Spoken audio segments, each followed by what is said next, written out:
Welcome back to the 2-Minute Warning. Today I'm looking at the Cincinnati Bengals and determining whether or not I think they will regret drafting wide receiver Jamar Chase over Penei Sewell at number 5 overall in the recent NFL draft. But before we get into that topic, question for those of you viewing, especially the Bengals fans, where do you think the Bengals will finish in the AFC North in this upcoming year? Do you think they'll get first, second, third, fourth, wherever you think they'll finish?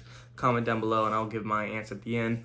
But looking at this Bengals team, obviously the quick answer is going to be none of us know. I mean, neither of the kids have played a single NFL snap yet, and we won't know until even past a rookie year, even past their first 2, 3, 4 years, we might not know who would have been the better pick in the 2020 NFL draft. We might have to see these guys finish their careers to officially know what pick would have been better.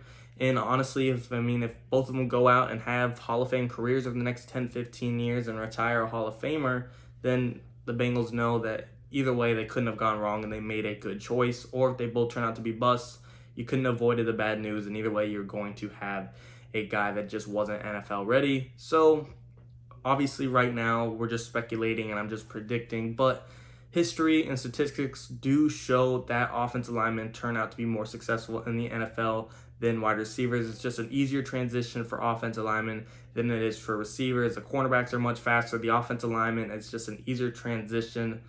You're either way going from the NFL to college, you're still going to deal with a 300-pound defensive end running at you from college to NFL versus a receiver. Now he has to deal with a corner that went from 4.6 speed in college to now a guy that runs a 4.3. I just feel like it's a harder transition for wide receivers, but some guys like Jamar Chase's former teammate Justin Jefferson from LSU, some guys transition even better and turn out to be much better in the NFL than they were in college. So who's to say Jamar Chase won't do the same exact thing? And I understand the Jamar Chase pick. I mean, when Joe Burrow set all the school records and all the college football records throwing 60 touchdowns, Jamar Chase caught 20 of them. I mean, the two have chemistry together, and Jamar Chase, he was a number one receiver in the draft for a reason. And now you're looking at their wide receiver room between Auden Tate, Jamar Chase, Tyler Boyd, and T. Higgins. You can make the argument on one singular team that might be the 4 best receiver in the NFL. I don't know if I'd go that far. I think they're probably top 5 of when you compare all 4 receivers on a team. I really like the Bucs with Mike Evans, Chris Godwin, Antonio Brown, Scotty Miller.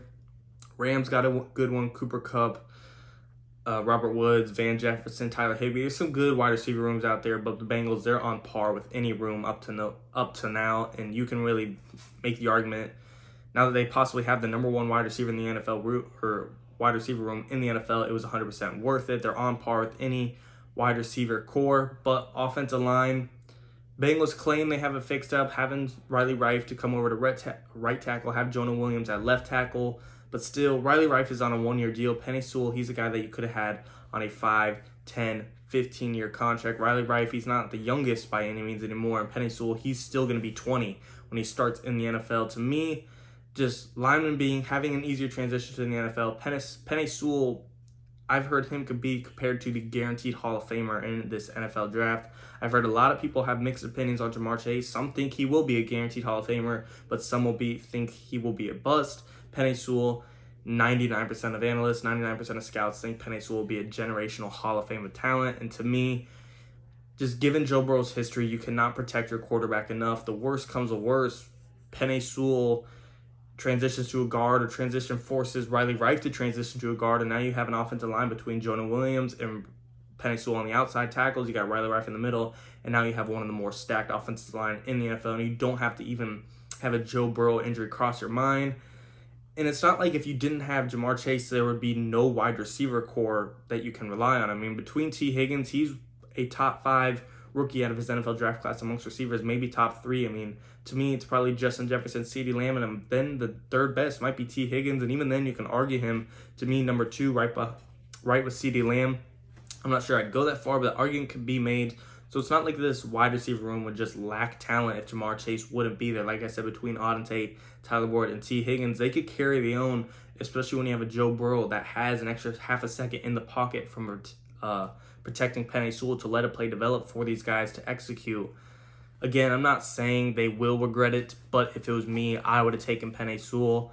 I do wish the Bengals the best. I hope it turns out correct for him. I hope Joe Burrow and Jamar Chase go break records again, not just in college football, but in the NFL. I hope Joe Burrow can win Comeback Player of the Year and Jamar Chase can win Rookie of the Year. I hope it works out for the Bengals. I'm not a Bengals fan, but I just like to see teams create success. I'm a Joe Burrow fan. I'm a pretty big fan of him. I hope he has a comeback year, and I hope this Bengals team, I like to see them on the come up in the AFC North. Again, I would take, not that Penei Sewell would make the Bengals offensive line the best in the NFL, but I would take a top offensive line over a top receiving core any day of the week. But that's just me. It's just my opinion. Everyone has their different opinions. Would you rather, a Giants team that has Kenny Galladay, has Kadarius Toney, has Sterling Shepard, Darius Slayton, John Ross, Evan Ingram, Kyle Rudolph, but has a banged up O-line?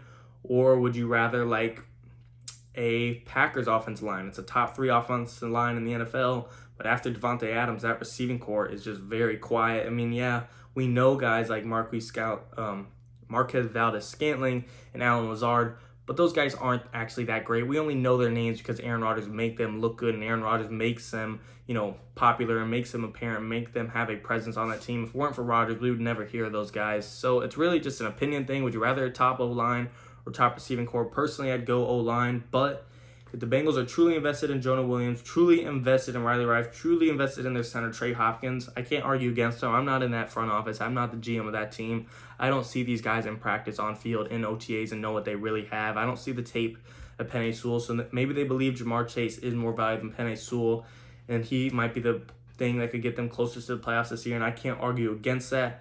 But long term, I just see an offensive lineman in Penei Sewell who's being said to have a generational talent and a Hall of Fame career. I'm taking that over the wide receiver that might be a Hall of Fame. I'm not saying Penei Sewell's locked in Hall of Fame already. I mean, the kid hasn't even taken an NFL snap, but I'm just saying I'm going with the better guarantee or the more likelihood over the possibility with a decent outcome. Again, Jamar Chase could lead this team to the playoffs. He could win Rookie of the Year. He could have a Justin Jefferson presence. I mean, look at Justin Jefferson's. If it weren't for him, I feel like the Vikings wouldn't even be relevant heading into this year. Of course, they have a stacked team, but Justin Jefferson, he's really given this team an entire new look and energy and presence to give them motivation. Jamar Chase, he could have the same effect. He might even challenge Justin Jefferson, his former teammates' records. Now that the season is 17 games, he has an extra game to go out there and break those records, get 1,400 yards like Jefferson did. I'd like to see it, but hopefully Joe Burrow is okay with the protection he has. Obviously, he had a say in the Jamar Chase thing. To me, if Joe Burrow wasn't the Bengals quarterback, then we definitely don't see Jamar Chase going to Cincinnati. I think they wanted to reunite the two because of the teammates they were in college. It's an obvious thing. The chemistry they already had together, hopefully it will click in the NFL, but we'll just have to see. I wish the best for the Bengals, but to me, I'm not saying they will regret it, but if it was me, I would have taken Penei Sewell. He's just a more for sure thing, but anything can happen. I'm excited to see both of these guys take their first NFL snap. Penei, I would have much rather be playing with Joe Burrow than Jared Goff right now, but it is what it is. You'll still probably have a successful career, and same with Jamar Chase. I do see big things coming for him in Cincinnati, but it was just a preference for me. I like the lineman over the weapon. But again, guys, I want to hear from you. What would you have done? Bengals fans, I know you're probably excited with Jamar Chase, and you don't want to already regret something that we haven't even see happen yet, but still, honestly, what would you have rather seen? The Bengals take Penei Sewell, the lock-in tackle, or Jamar Chase, the potential highly graded wide receiver? Comment down below. And of course, where do you think the Bengals will finish in the AFC North? I got them finishing third. I got them finally topping the Steelers, but Browns, they have a top 3 roster in the NFL, and Lamar Jackson is just too electric right now for the Bengals to overcome either of them. I like the Bengals in 2022, the following year, to finally be a serious contender in the AFC, but I just think they're 1 year away from having this final team develop and seeing Joe Burrow get some more healthy reps in the NFL. But like I said, guys, comment down below your thoughts. And as always, thanks for watching. 2-minute warning.